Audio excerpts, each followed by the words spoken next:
It is important to not just learn how to read the basic social cues so that you can communicate, but also learn how to read other social cues that may communicate what you could say level of self-esteem where they're at, right? What kind of energy they're fueled by, and it sounds a little harsh to say just how potentially toxic they are. And if you aren't aware of that, you are going to get bit in the ass time and time again. Happens all the time. You hear so many people, oh, I just got out of the most toxic relationship. Oh, I got out of the most toxic friendship. How did you not know? When I hear that, I'm like, you need to watch this video here. We're going to go through physical tells, verbal tells, and then action tells.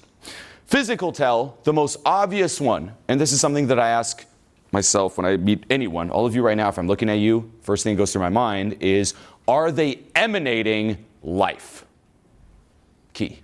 How much life is there in their body, in their face? And it sounds a little woo-woo energetic, like, what do you mean, are they emanating life? We're all alive, aren't we? Why wouldn't we be emanating life? It's like, no, it's very subtle. You'll see a lot of people, and this is especially common in a state of apathy, they tend to retreat from this experience of life. They'll retreat within as much as they can from feeling, and even in their head, you'll see them kind of just retreat as much as they can from the present moment. Just trying to escape and just kind of coast through this experience. They're not fully there. They might seem, on more extreme cases, just very meek, just kind of sitting like.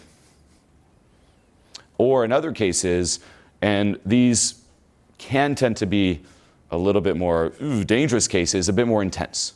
You just kind of see they're like kind of intense, kind of shark eyes just there, but there's just not that much warmth or presence to who they are. This is something you must train yourself to look for. This doesn't mean immediately like, screw that person, there's no warmth or presence, but it's something to be aware of. Be like, how much of their body are they actually taking up? You can also see by just stifle stiffness in the body, right? Versus a nice flow of energy. So I always ask myself that, are they emanating life? Or are they trying to retreat from life? From there, you can see a lot in the eyes. What do you see in their pupils? Are they present? Are they just, and just for the fun of it, take a second here and look at some of the people around you. Look around and ask yourself some of those questions. Now everyone's immediately like, big pupils, life is here. Now just be yourself, like what's your default facial expression, and just kind of look around and be like, If you pick 3 people at random, don't tell them obviously, but in your head, pick 3 people that you don't know. And out of those 3, rank them on a scale of 1 to 10, how much life are they emanating? And then if one, say, is emanating more than the other, ask yourself why. What are some of the things, like how can I notice that this person is a little bit more than the other? If you see someone who just never laughs or very retreating in their head, that's also a sign of being disconnected from feeling, a sign of apathy where you're analyzing the joke instead of experiencing the joke. You're analyzing an interaction, even hanging out with friends, instead of just being present and experiencing and learning how to vibe. That is a sign. And then the other key one here is, are they off balance? You'll see this. Think of a balance in terms of physical, spiritual, outer, inner.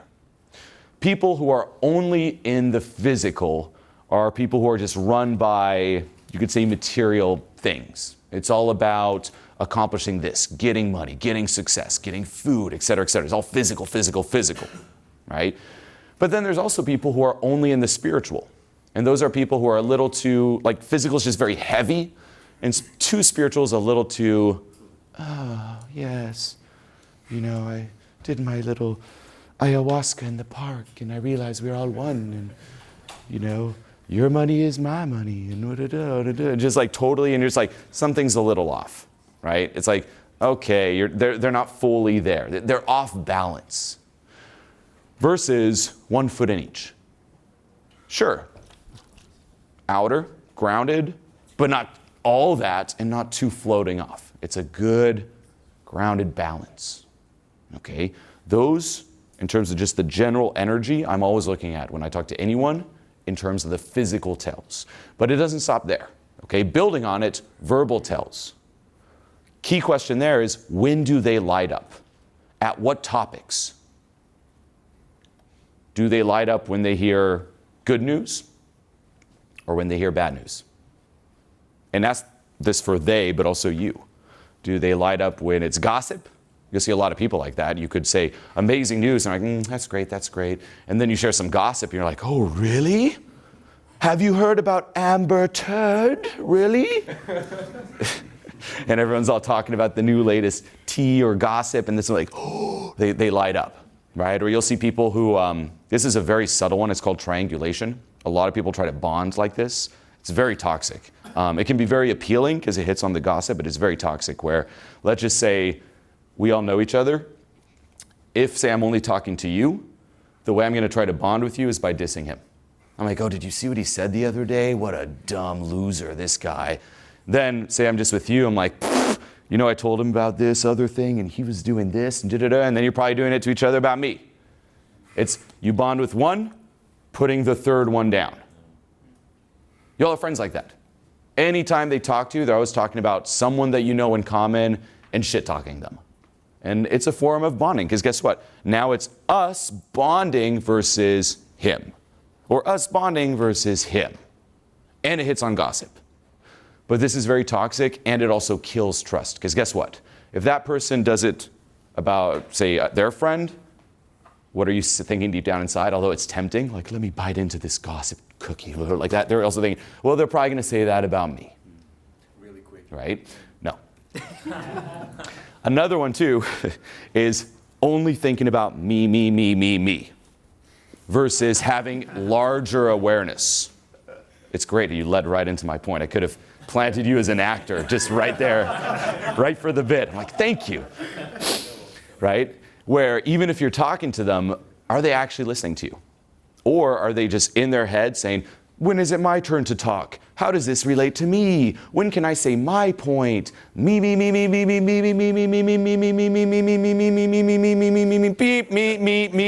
me, right? Versus, let me think outside of myself. Let me put myself in other people's shoes. It's also a sign of learning empathy. Can you put yourself in someone else's shoes? Can you put that little voice aside and actually take up space beyond yourself? Okay. In terms of topics 2, linking to the different levels you might reside at, what do they keep steering the conversation back to? You know people who might be negative all the time. You could come with the best of news. They will find a way to go back to negative news or their negative little story. Be like, oh, this great thing happened.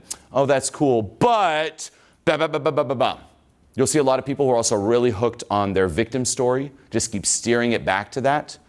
Oh, that's great, but you know, it's so unfair that da-da-da-da-da-da. And you just see it's not even healthy. It's like just this guilty pleasure feeding into that victim story again and again and again, right? So ask yourself, on the flip side, someone who's positive, by the way, you could give them some bad news or stuff, and they'll acknowledge it, and then you'll see them quickly, oh, but think on the bright side. They always go back to something positive. So when you look at someone and talk to someone, ask yourself, what do they steer it back to? Okay? What lights them up? You'll see it in their eyes too when they get really excited. They'll tend to focus a lot on problems over solutions, a lot of complaining. To any problem, there's a solution. You could be like, okay, here's the problem, this sucks, let's get the solution, versus let's keep talking about this problem a little longer. Let's complain about this problem a little longer. Let's get mad about this problem and talk about all the ways this problem sucks and is unfair and it shouldn't happen, etc., versus, okay, well, let's find a solution. Ruminating on problems. Even the vocabulary, a lot of it is to me versus for me, really links to victimhood. Things, the way that they'll talk, it's like, and this, and then it happened to me, and they did that to me, and they said that to me, and that was a sign about this to me, versus, how is it serving you? They also will rarely be happy for you or other people. They can't celebrate other people's wins. This is a big one. It's actually a very powerful mission where you could try, say every day for a week, to write down what I call 3 collective wins. 3 wins that you saw from other people. A friend, a family member, a stranger. 3 successes of others, and can you be happy for them and celebrate for them? Or is your immediate response, well, how did they win? Why are they winning and not me? Oh, they're taking the win away from me. If they win, that means I could have won, and what about me? Versus actually being happy for others. Because even subtly, by the way, if you resist other people winning, other people succeeding, people even do this where they'll see a couple and say you're a signal, and you're like, well, I'm signal. How did that person get that partner? What about me? Versus, oh, good job. I'm happy for that person. Hell yeah. If you celebrate them and you allow them to win, you will allow yourself to win. If you resist them winning, you will have the same resistance towards yourself. And even if you're always shit-talking to people who win, you're going to be afraid people will shit-talk you if you win. And you will also play small. Being very happy for others is actually a very selfish act. It's very, very powerful for what will happen to you if you start doing that. So start noticing that within yourself and within others. How do they react to people winning, succeeding? How do they react to good news? Audit your surroundings, the people you hang out with, the people you meet. How often do they get triggered? How often is their response, their emotional response, disproportionate to reality? That's triggered. And on a more subtle level, right, we always think, oh, triggered, like really intense, but on a more subtle level, it could even be, say you're at home, sitting by yourself, and the realistic situation is you'd probably feel pretty peaceful, but you don't. That's also you being triggered. Okay? And what you will notice, especially when it really takes over, a good way to differentiate real emotions from triggered emotions is that real emotions, you're still in charge. You can always handle, you can deal with them. You're feeling them, that's your emotional guidance system. Like say there's a threat, you're scared, but you're still the one in charge. Triggered, it takes over and it's in charge.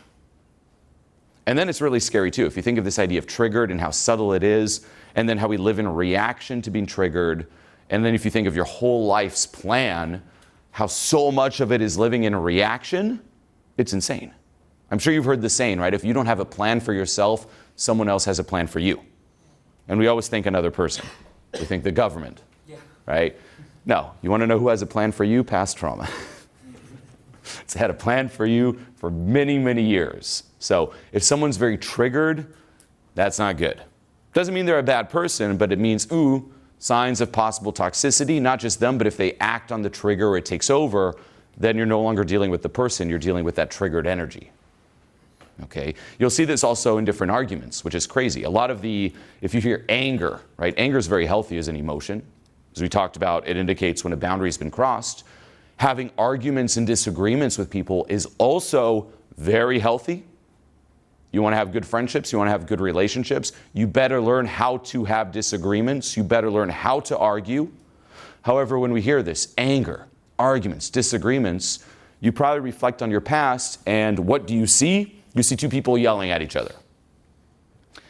And that's because most of the arguments and disagreements you see in this world are toxic. They're not healthy. It's two people who are triggered, and what happens when you're triggered, you're no longer solution focused. This is big. Okay, say we're talking and you say something that triggers me. And I'm like, screw this guy. And say we're actually having a genuine dispute about something. Like, I don't know, let's just say you want to put your foot here and I want to put my foot here. So we're both kind of like, I'm like, no, my foot should go here, my foot. Then you're like, your mom, something. And I'm like all triggered. I'm like, oh, my mom's foot. And just, say I'm really pissed. Now what happens in terms of talking to him? We're actually no longer looking for a solution to the foot problem. What am I looking for? A way to get rid of that triggered energy. So I'm triggered and say really mad, and I'm like, I just want to stop feeling mad. Maybe if I yell at him and transfer it onto him, or maybe if I make him feel bad, then I'll feel better about myself. So now it's actually no longer constructive. That's a lot of arguments. It's people just trying to shoot out that triggered energy to each other. No longer solution focused. They don't even want the solution because then that triggered energy would have no reason. So the triggered energy keeps it going and then it's super, super toxic. And then guess what? If I'm triggered and I lash out on him, that might trigger him and he gets triggered, lashes out on me, and it's this whole trigger fest. Not good. Okay? Learning how to actually remain calm and grounded, not triggered. Another great book, by the way, to read, Crucial Conversations. If you haven't read that book, like that is a mandatory read for life. And it'll teach you crucial conversations. I don't know. No, it's not Stephen Covey. It's a few. I think it's a few of them. You'll see it. There's only one. I did their training, like a 2-day training back in 2000. 17. There you go. Crucial Conversations. No, great book. Yeah.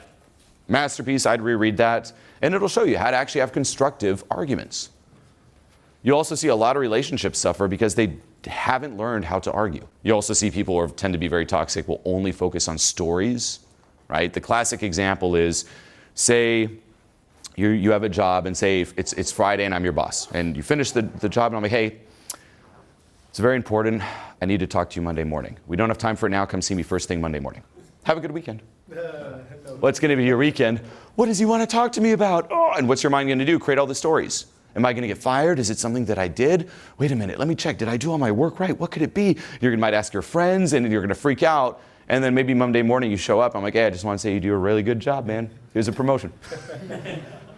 Right? So what are the facts? Your boss wants to see you. That's it. And then we create all the stories.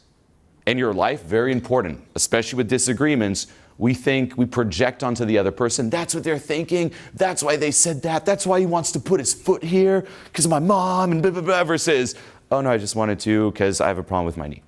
Oh, I didn't know that. I'm sorry. Don't get persuaded by stories. Very tempting. Stay focused on facts. It also teaches you the two go-to ways, right? Like people, when faced, say, with a difficult, crucial conversation, you'll either retreat or explode. Some people will retreat. That's actually their form of triggerness too. And they'll like get all quiet, silence, or just walk away. And the other one's like, explode. So kind of notice within other people, so you learn more about them, and then you can also communicate with them better, but also notice that within yourself, and then be aware of different trigger words. Like there are words, for example, say you mess something up, I could say, hey, the project wasn't done correctly. Versus that project you handed in was dog shit.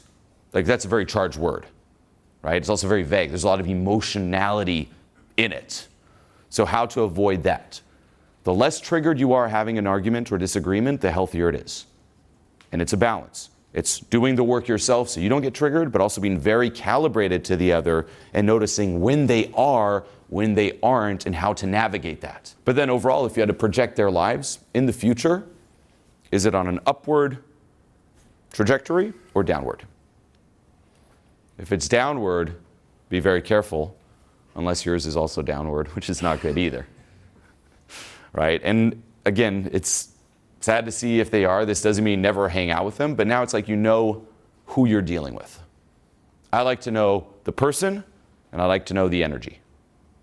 The energy will tell you a lot more about what to predict in the future with that person than the other side. And I've seen, again, a lot of trauma take over really amazing people and just bring them down.